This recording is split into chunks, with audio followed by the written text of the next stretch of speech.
Margaret awoke, startled, a cold sweat clinging to her. She gathered her thoughts.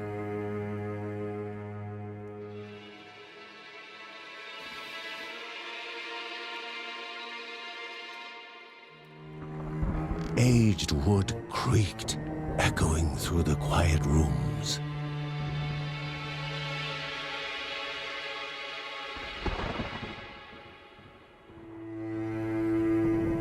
Near the house stood a shrine to Rhea Dana, goddess and daughter of the land, of Rhea and a being of comfort.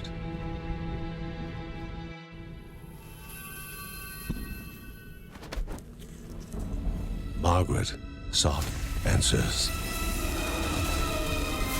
But the goddess did not speak. There was only the faint whisper of something dark, something hungry.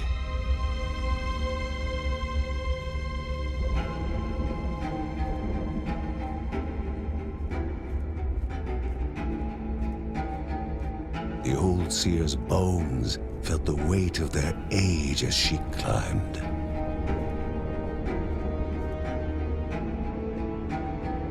The only thought on her mind, has it begun again?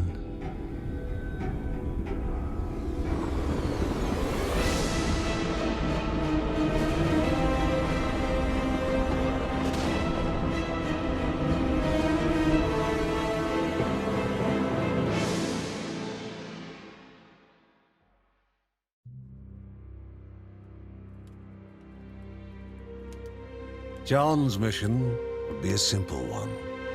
He was to investigate Rhea's greatest shrine. His mother presented him with a fresh divinity shard.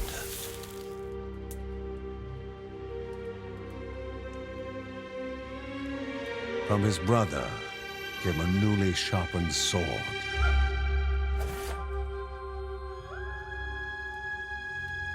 His wife gave him a kiss, and his daughter's hugs were full of reason to return home safe.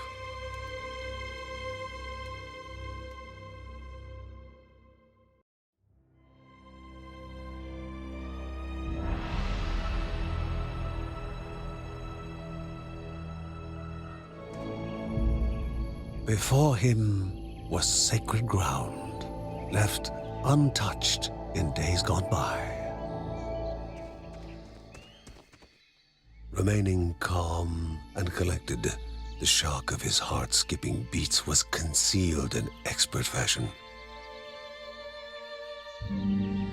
Before him stood Linda, his eldest daughter, with bow and quiver at the ready, determined to do her part.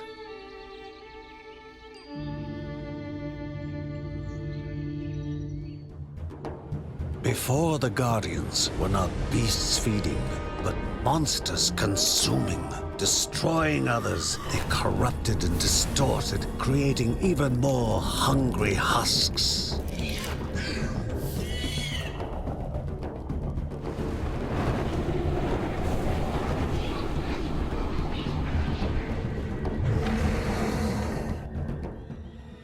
Both father and daughter gathered their thoughts, their hearts heavier than before.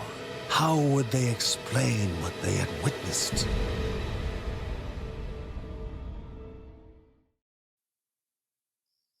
The ancient tree had been cut down.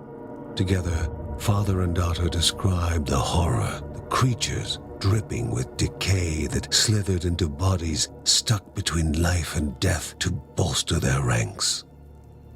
Grandma Margaret confirmed what they all feared. It was the corruption, a cruel entity spoken of only with hushed voices, an ocean of darkness that flowed from the top of Mount Morta. And the Bergsons' duty was to stand against this devouring deluge of death. Kevin was also eager to do his part in the family's fight, especially when his older brother Mark was off somewhere. He was as much a guardian of their mountain home as any of them. she stood. If they were to reach the summit and destroy this evil, as the Bergsons of old had done in the past, they would need the assistance of the sanctuary.